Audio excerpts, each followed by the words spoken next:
ભારત માતા કી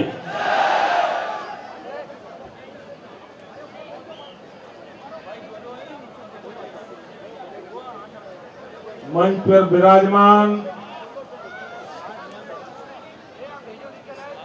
भारतीय जनता पार्टी ना सौ આગેવાનો અને પાલનપુરના વાલા નાગરિક ભાઈઓ અને બહેનો, એક તો મારે પાલનપુરની ક્ષમા માંગવી છે. ક્ષમા માંગવાના બે ત્રણ કારણો છે. એક તો મને આજે આવવામાં 2 કલાક કરતા વધારે વિલંબ થઈ ગયો. મોડો આવવા બદલ આપ સૌની ક્ષમા માંગુ છું. બીજું કોણ જાણે કેમ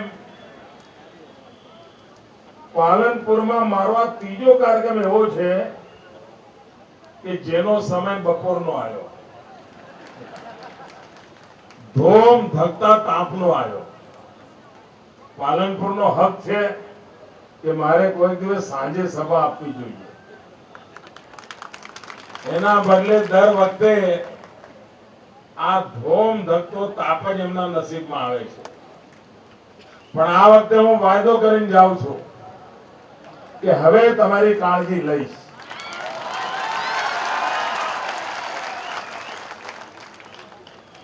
ભાઈઓ બહેનો,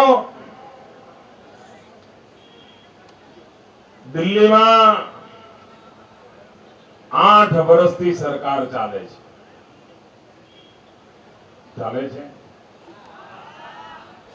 ચાલે છે ખરી કે છે? સરકાર છે કે સરકાર ચાલે છે? તમને કોઈને અનુભવ આવે છે ચાલતું એવું કઈ કશું થતું હોય એવું ધ્યાનમાં આવે છે? હવે જો દિલ્હીની આવી દશા હોય તો સ્વામી વિવેકાનંદના સપના સાકાર થાય? જો દેશમાં લૂંટ મચી હોય તો સ્વામી વિવેકાનંદનું સપનું પૂરું થાય? જરા પાલનપુરના લોકો આમ ધીમું ધીમું બોલો ના ચાલે.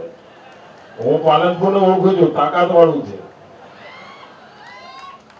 હે ભાઈઓ, આવું આવું દેશમાં ચાલ્યું તો સ્વામી વિવેકાનંદનું જે સપનું હતું આ ભારત માતાને જગતગુરુ બનાવવાનું, એ સપનું પૂરું થાય? તમે મને કહો ભાઈઓ, આ 8 વર્ષમાં દિલ્હીથી કોઈ સારા સમાચાર આયા છે? ગાંધીનગરથી તો તમને રોજ એક સમાચાર મળે કે ભાઈ આજે આ કર્યું, અહીંયા આ કામ કર્યું, અહીંયા હોસ્પિટલ ખોલી, અહીંયા દવાખાનું ખોલ્યું. આવે છે કે નથી આવતા? 12 મહિના સારા સમાચાર આવે છે ને. દિલ્હીથી 8 વર્ષ થયા. 8 વર્ષ કોઈ સારા સમાચાર આયા છે ભાઈ? જરા જવાબ બરાબર આપજો. આપણી તો સભા એટલે હું બોલું તમે સાંભળો એવું નહીં. આપણી સભા એવી છે તમે બોલો હું સાંભળું. બોલશો ને ભાઈઓ બહેનો? 8 વર્ષમાં કેવા સમાચાર આવ્યા દિલ્હીથી?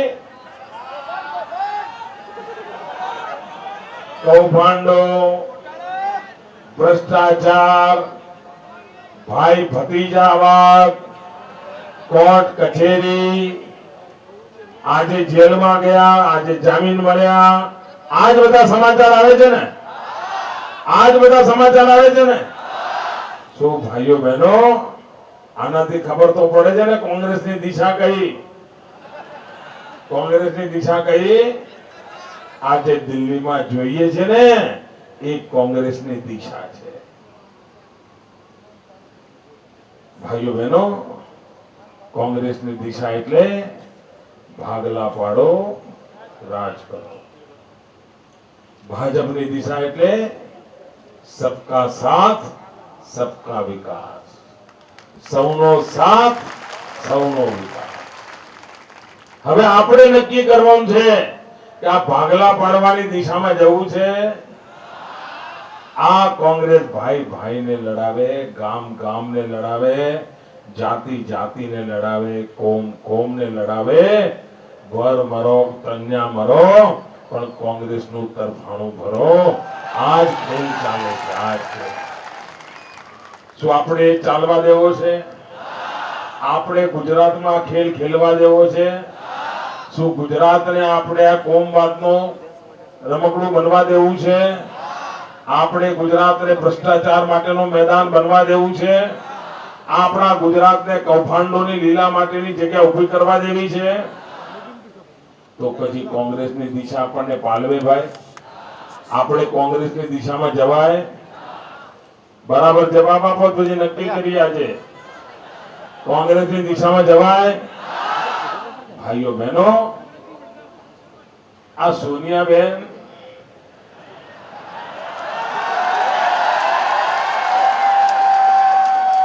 તમને તો કરંટ આવી ગયો.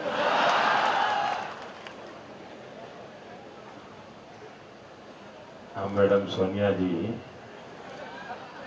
2007 ની ચૂંટણીમાં છોટાઉદેપુર આવ્યા હતા. યાદ છે? 2007 માં જયારે વિધાનસભાની ચૂંટણી થઈ ને ત્યારે છોટાઉદેપુર આવ્યા હતા. અને છોટાઉદેપુરમાં એમણે આદિવાસીઓની મોટી રેલી કરી હતી. અહીં ગામડાથી પણ આદિવાસીઓને ત્યાં લઈ ગયા હતા.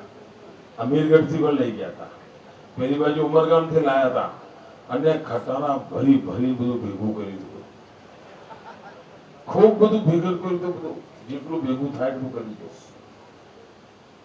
અને છાપાઓ બીજા દાડે તમે જુઓ, શોધી કાઢજો 2007 ના છાપાઓ. છાપાઓએ ભરી ભરીને લખ્યું હતું કે સોનિયાબેનનો સપાટો, ગુજરાતમાં સોનિયાબેનનો જય જયકાર, છોટાઉદેપુરમાં ઐતિહાસિક રેલી, લાખો લોકો ઉમટી પડ્યા. હવે તો આદિવાસીઓ સોનિયાબેનની સાથે, હવે મોદીનું પત્તું સાફ. ગુજરાતમાં ભાજપ હવે પૂરું થઈ ગયું.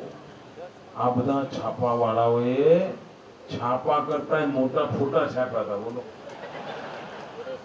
અને એટલી બધી આરતી ઉતારી હતી, એટલી બધી આરતી ઉતારી હતી કે તમે અત્યારે છાપા કાઢીને જુઓ ને તો તમારે કોઈ મનોરંજનનો કાર્યક્રમ જ ના કરવો પડે.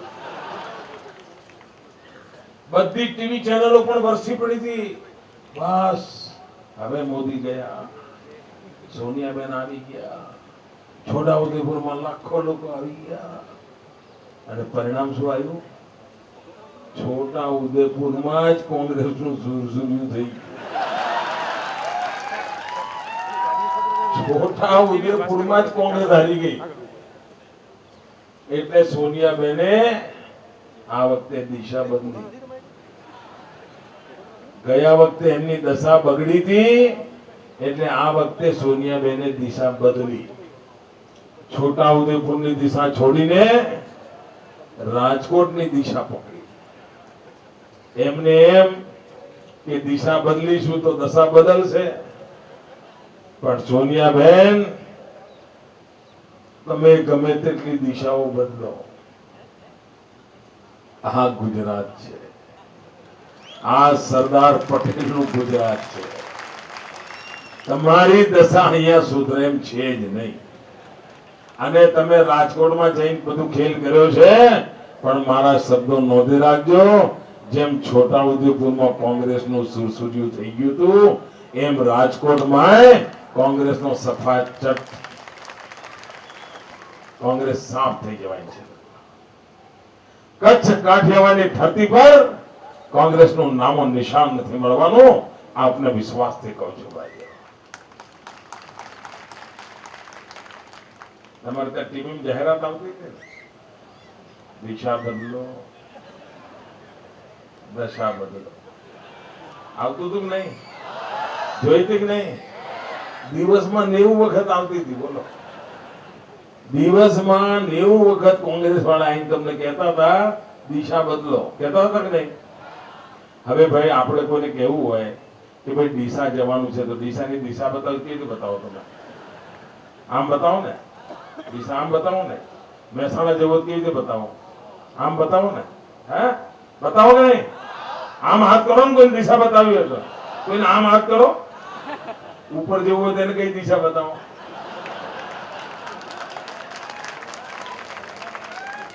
બોલો કોંગ્રેસ વાળા આખા ગુજરાતને ઉપર લઈ જવા પડ્યા છે અને એમાં આ શ્રાદ્ધનો મહિનો ચાલે છે. આ કોંગ્રેસ થી ચેતતા રહેજો. એમની તો આ દિશા સ્વર્ગે સીધાવાની છે ભાઈ. આપણે ગુજરાતને સ્વર્ગે સીધાવાનું નથી. આપણે તો આ લોકની અંદર ગુજરાતમાં સ્વર્ગ લાવવાનું છે. એ કામ આપણે કરવાનું છે. ભાઈઓ બહેનો, દિલ્હીમાં જે ભ્રષ્ટાચાર ચાલ્યો છે એમાં રોજ નવા વિક્રમો ચાલે છે. તમે સાયકલની ચોરી તો સાંભળી હશે ને? કોઈ જગ્યાએ સાયકલની ચોરી થઈ એવું સાંભળ્યું છે? જરા જવાબ તો આપો યાર. સ્કૂટરની ચોરી થઈ એવું સાંભળ્યું છે? મોટરની ચોરી થઈ એવું સાંભળ્યું છે? ટ્રેક્ટરની ચોરી થઈ એવું સાંભળ્યું છે? રૂપિયા ચોરાણા સાંભળ્યું છે? હીરા મોતી ચોરાણા સાંભળ્યું છે? કોઈથી કોયલો ચોરાનું સાંભળ્યું છે? બોલો, કોઈથી તમે કોલસા ચોરાણા એવું સાંભળ્યું છે? ખરેખર સાંભળ્યું કે એનો કોઈથી કોલસા ચોરાણા એવું? આ ઘરની બહાર કોલસા પડ્યા હોય કોઈ હાથ લગાવે? સાહેબ, ગરીબ ભિખારી બી ત્યાંથી પસાર થતું હોય ને, કોલસાના હાથ ના લગાવે. કોઈ લગાવે ભાઈ? આ દિલ્હીની સરકાર 2 લાખ કરોડના કોયલા ખાઈ ગઈ. 2 લાખ કરોડના. અને પાછા કે છે અમે દેશ બદલીશું. અને કોંગ્રેસના મિત્રો, તમે ગુજરાતની જનતાને દિશા બદલાવા નીકળ્યા છો.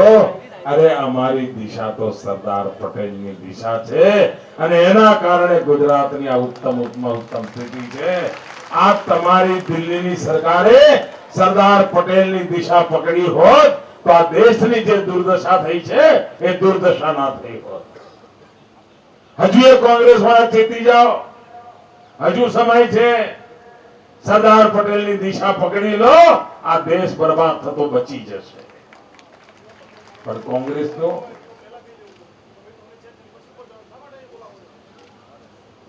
પાછળથી તમારું સ્વાગત થઈ જશે ભાઈ. ભાઈઓ બહેનો, ભીડ એટલી છે, મોડું એટલું થયું છે, ઘણા લોકો સ્વાગતમાં રહી ગયા છે, પણ પછી એમને ટાઈમ આપીશું. જતા પહેલા ટાઈમ આપીશ મિત્રો. ભાઈઓ બહેનો, કોંગ્રેસના મિત્રો, જો સરદાર પટેલની રાહ પકડી હોત તો દેશની આ દુર્દશા ન થઈ હોત અને દેશ બરબાદ ના થયો હોત. ભાઈઓ બહેનો, આ કોંગ્રેસે ચૂંટણીમાં વચન આપ્યું હતું.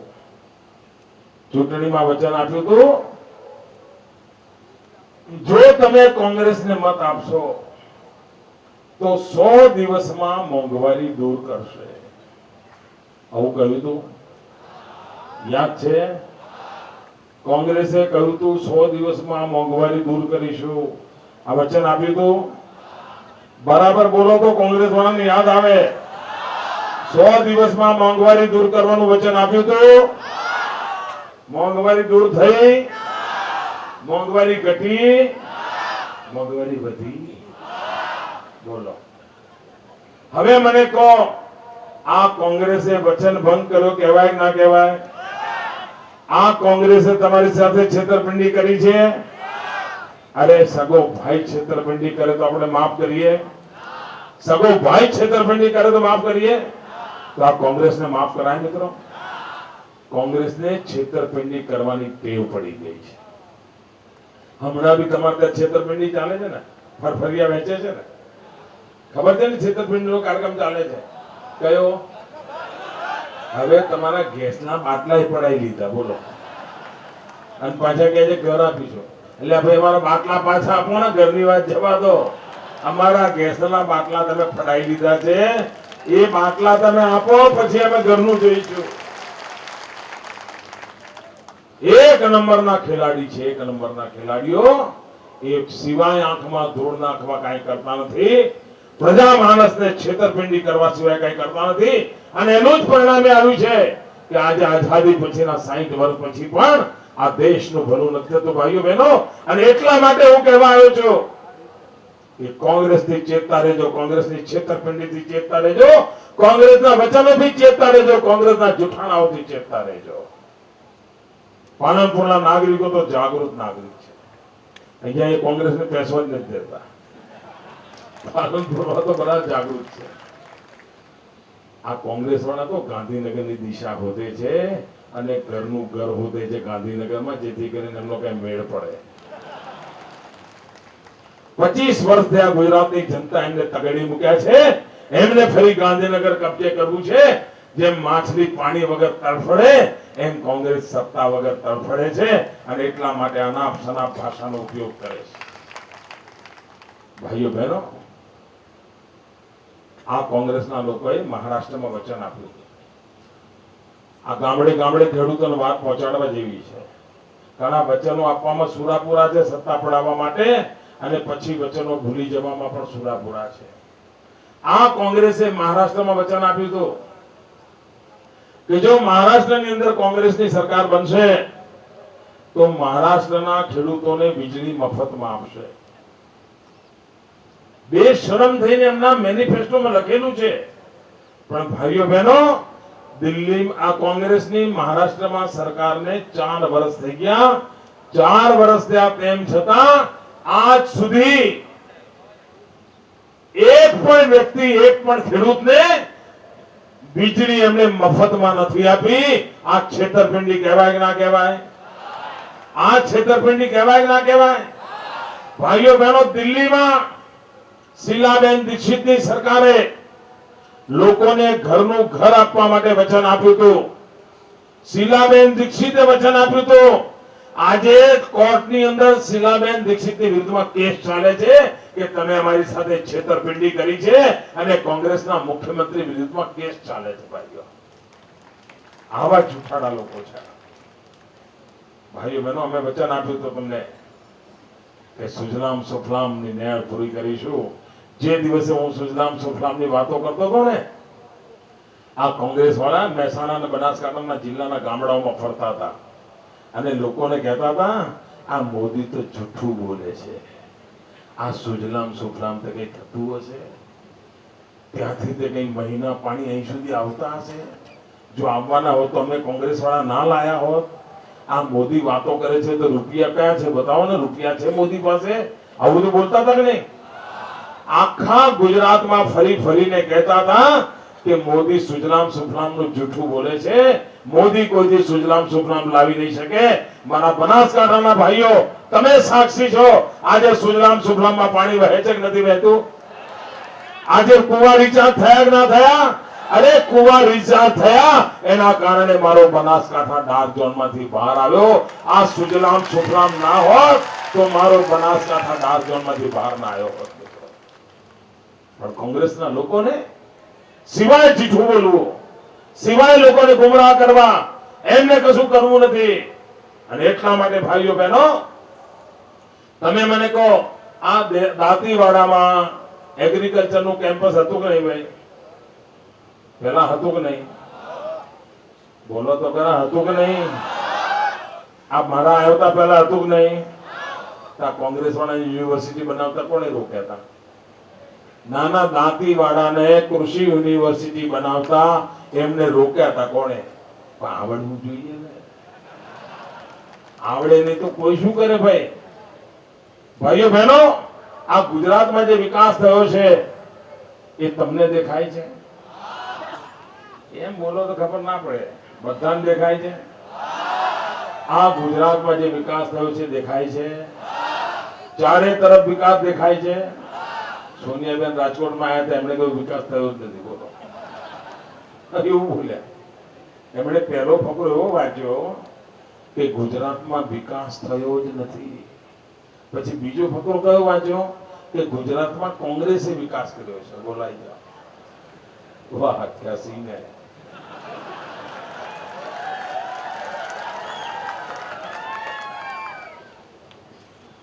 ભાઈ, તમારા ગળે ઉતરે છે કોંગ્રેસે વિકાસ કર્યો? ભાઈ, કોંગ્રેસને વિકાસ કરતા આવડે છે તો રાજસ્થાનમાં કરી બતાવો. કોંગ્રેસને વિકાસ કરતા આવડે છે તો મહારાષ્ટ્રમાં કરી બતાવો. ભાઈઓ બહેનો, હમણાં હું અમારી ન્યાય યાત્રા લઈને યુવા વિવેકાનંદ યુવા વિકાસ યાત્રા લઈને હું ઉચ્છલ ગયો, ઉચ્છલ નિજર છેક નાગપુર જળગાંવ બાજુ મહારાષ્ટ્રનો બધો વિસ્તાર આવે છે, નંદુરબાર ને બધું. તો ત્યાંના બધા મને આદિવાસી ભાઈઓ મળ્યા. તો ત્યાં લોકો ગામ કેવી રીતે ઓળખે છે ખબર છે કે ભાઈ કયું ગામ ગુજરાતનું કયું ગામ મહારાષ્ટ્રનું?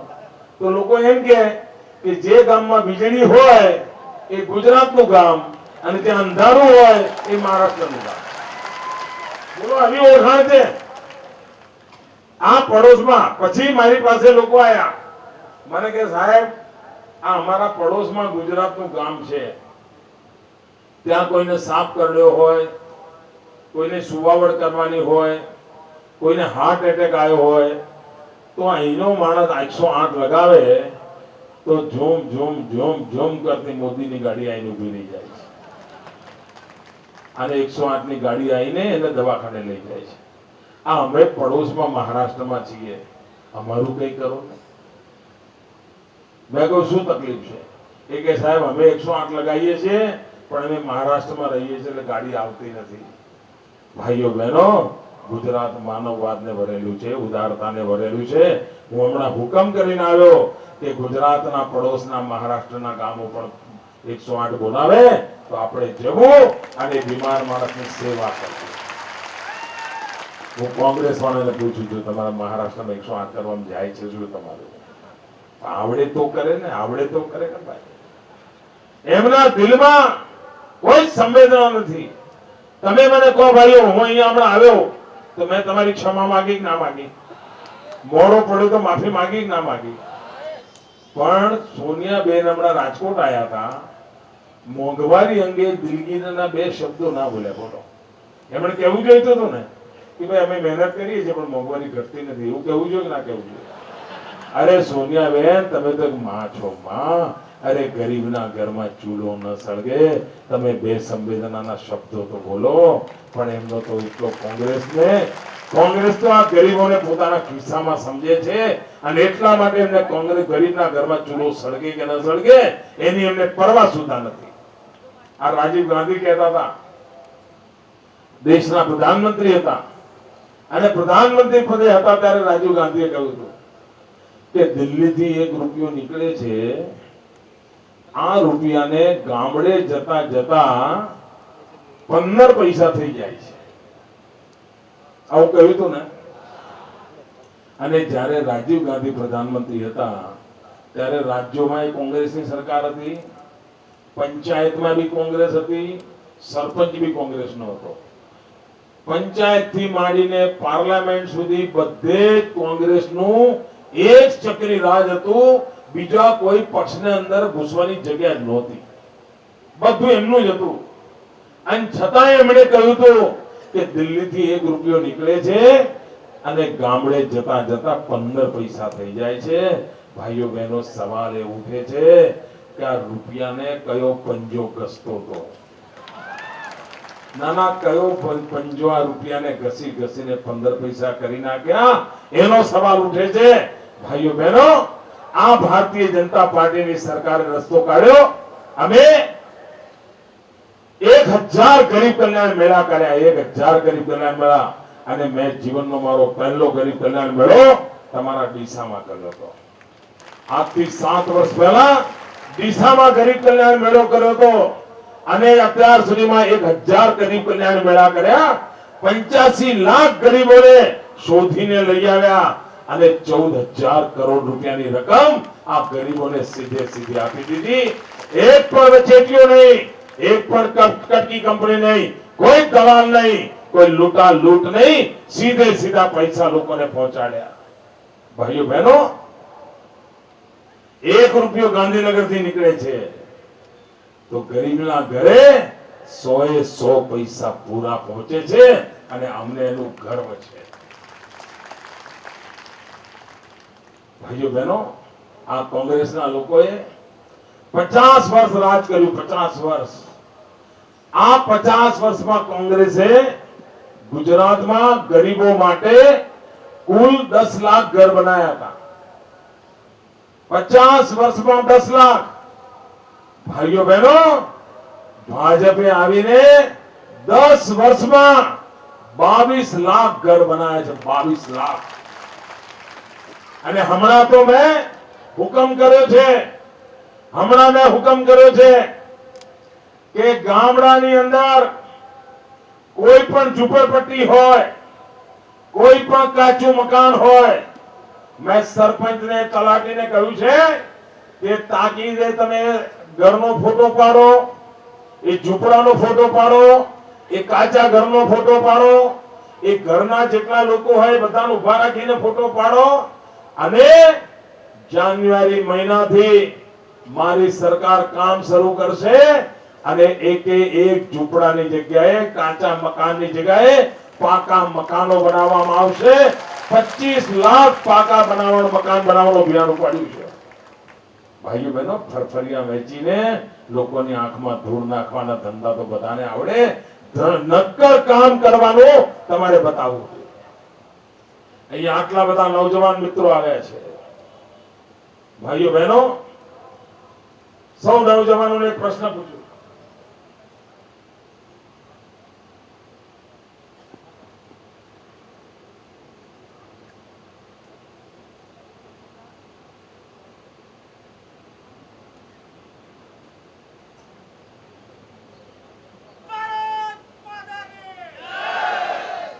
ભાઈઓ બહેનો, આ કોંગ્રેસે 2009 એમના ચૂંટણી ઢંઢેરામાં એક વચન આપ્યું હતું. એમણે કહ્યું હતું, જો દિલ્હીમાં કોંગ્રેસની સરકાર બનશે તો આખા દેશમાં 1 કરોડ નવજવાનોને રોજગાર આપશે. 1 કરોડ. ભાઈ, પાલનપુરમાં કોઈને મળ્યો? ખોંખારીને બોલો, મળ્યો? હવે આ છેતરપિંડી કહેવાય ના કહેવાય? આ છેતરપિંડી કરનારાઓનો માફ કરાય? ભાઈઓ બહેનો, દિલ્હીની સરકાર કઈ કરે કે ન કરે, પણ ગાંધીનગરમાં હું તમારો સાથીદાર બેઠો છું. મારી સરકારે એક મહત્વપૂર્ણ નિર્ણય કર્યો છે. મને 11 વર્ષ પૂરા થઈ ગયા છે. એક નવું નજરાણું લઈને આપના માટે આવ્યો છું. ગુજરાતનો કોઈ પણ યુવક કે યુવતી એ જો રોજગાર કરવા ઈચ્છતો હશે, એને કોલ્ડ સ્ટોરેજ બનાવવું હશે, એને ટ્રક લાવી હશે, ટેમ્પો લાવવો હશે, ટેક્સી લાવી હશે, રિક્ષા લાવી હશે, એને કારખાનું કરવી હશે, દુકાન કરવી હશે, હોટલ કરવી હશે, રેસ્ટોરન્ટ કરવી હશે, કોઈ પણ કામ કરવું હોય અને બેંકમાં લોન લેવા જાય તો બેંક વાળા કહે છે, ભાઈ બધું બરાબર છે, તને 2 કરોડ રૂપિયા આપવાની મારી તૈયારી છે, પણ તું જામીન લઈ આવ. એવું કે બેંક વાળો? જામીન માંગે કે ના માંગે? બધું બરાબર હોય પણ જામીન વગર પૈસા મળે? પછી કોઈ ધંધો થાય? એટલે તમે શું કરો? 2 કરોડ રૂપિયાની લોન લેવી, કાકા પાસે જાઓ, કાકા તમારી પાસે આટલા બધા બંગલા છે, ગાડીઓ છે, ખેતર છે, કાકા જરા જામીન થાવ ને. કાકા જામીન થાય?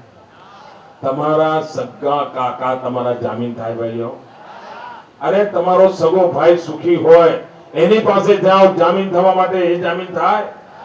તમારો કોઈ લંગોટિયો ભાઈબંધ હોય એની પાસે જામીન માંગવા જાઓ, એ જામીન તૈયાર થાય? ભાઈઓ બહેનો, બધા ડરે. પેલા ભાઈ, તું તો નવો છું, હજુ તો અનુભવ નથી, અને તું આ 2 કરોડ લઈ આવે ને ભરે નહીં તો જેલમાં મારે જવું પડે. હું જામીન ના થઉં, બીજા કોઈને જામીન બનાય. આવું કે ના કે? ભાઈ, મને કોઈ જામીન જ ના થાય તો જવાનીઓને કોઈ લોન આપે? અને કોઈ લોન ના આપે તો કોઈ ધંધો રોજગાર કરતા આવડે? એનો ઉપાય શું? ભાઈઓ બહેનો, એનો ઉપાય મેં શોધી કાઢ્યો છે. ગુજરાતનો કોઈ પણ યુવક કે યુવતી એનો ધંધો રોજગાર માટે જો બેંકમાંથી લોન લેવા જશે અને બેંક જામીન માંગશે તો હવેથી એનો જામીન બનવા હું તૈયાર છું. મારી સરકાર જામીન બનવા તૈયાર છે અને મારે નવજવાનોને લોન મળે, એ પોતાના પગ ઉપર થાય અને ધંધા રોજગાર કરે, એ દિશામાં મારા ગુજરાતને લઈ જવું છે. ભાઈઓ બહેનો, હું આ જામીન થઉં છું એનો અર્થ એ નથી કે મારી સરકારમાં તિજોરીમાં રૂપિયા ઉછળી રહ્યા છે, એટલા માટે નહીં. હું જામીન એટલા માટે થઉં છું, મને મારા ગુજરાતના યુવાનોમાં ભરોસો છે, એટલા માટે જામીન. ભાઈઓ બહેનો, 2 દિવસ પહેલા મારી સરકારને 11 વર્ષ પૂરા થયા છે. 11 વર્ષનો કામ એક ધારું હું આપના માટે કરતો રહ્યો છું અને આજે હું આપને હિસાબ આપવા આવ્યો છું. ભાઈઓ બહેનો, 11 વર્ષમાં મેં 15 મિનિટ પણ મારા માટે વેકેશન નથી લીધું. 11 વર્ષ સુધી એક સાધક જેમ સાધના કરે એમ મેં ગુજરાતની પૂજા કરી છે, ગુજરાતની આરતી ઉતારી છે, એમાં મારો સમય લગાવ્યો છે. ભાઈઓ બહેનો, આજે મારે એક સવાલ પૂછવો છે. મેં 11 વર્ષ સુધી મને જે ઈશ્વરે શક્તિ આપી, બુદ્ધિ આપી, ક્ષમતા આપી, એ પૂરાનો ઉપયોગ કરીને આપણી સેવા કરવાની કોશિશ કરી છે. મારા એક સવાલનો જવાબ આપશો? એમ અડધા પડધા આપે મારે પૂછવું નથી. બધા જવાબ આપશો? બધા જવાબ આપશો? સાચો જવાબ આપશો? મને ખુશ કરવાનો નહીં, સાચા દિલથી જવાબ આપશો? બધા આપશો? ભાઈઓ બહેનો, મારો સવાલ એ છે કે 11 વર્ષના મારા કામથી તમને સંતોષ છે? પૂરી તાકાતથી બોલો. મારા કામથી તમને સંતોષ છે? મારા કામથી તમને સંતોષ છે? આ ગુજરાતના વિકાસથી તમને સંતોષ છે? આ વીજળી, પાણી, સડકના વિકાસથી સંતોષ છે? આ બાળકોના શિક્ષણમાં કામ કરું છે એનાથી સંતોષ છે? આ ગરીબોના કલ્યાણ માટે કામ કરું છે એનાથી સંતોષ છે? આ પર્યટનનો વિકાસ કરીને માં અંબાના દ્વારે કરોડો લોકો આવતા થાય એની મહેનત કરું છે એનાથી સંતોષ છે? ભાઈઓ બહેનો, ગરીબ માનવી માંદો હોય તેના ઘરે મફતમાં 108 દોડાઈને મોકલું છું, એનાથી સંતોષ છે? બધાથી સંતોષ છે? ખરેખર સંતોષ છે? ફરી એક વાર કહી દો, ખરેખર સંતોષ છે? ભાઈઓ બહેનો, તમને સંતોષ છે પણ મને નથી. મને નથી. મને એટલા માટે નથી કે મેં આજે કામ કર્યું છે ને, એ તો કોંગ્રેસે જે ખાડા કર્યા છે ને, એ 50 વર્ષના ખાડા પૂરવાનું કામ કર્યું. હજુ તો મારા સપનાનું ગુજરાત બનાવવાનું બાકી છે. ભાઈઓ બહેનો, મારું સપનું છે દિવ્ય ભવ્ય ગુજરાતના નિર્માણનું, અને એમાં મને આપના આશીર્વાદ જોઈએ છે. આપે સ્વાગત કર્યું, સન્માન કર્યું, આપનો ખૂબ ખૂબ આભાર. આ દિલ્હી બરબાદ કરનારાઓને આપણે ગુજરાત બરબાદ કરવા દેવું છે? આ ગુજરાતમાં ઘૂસવા દેવા છે? આ ગુજરાતમાં ભ્રષ્ટાચારને આવવા દેવો છે? બસ ભારત માતા કી. આપ સૌ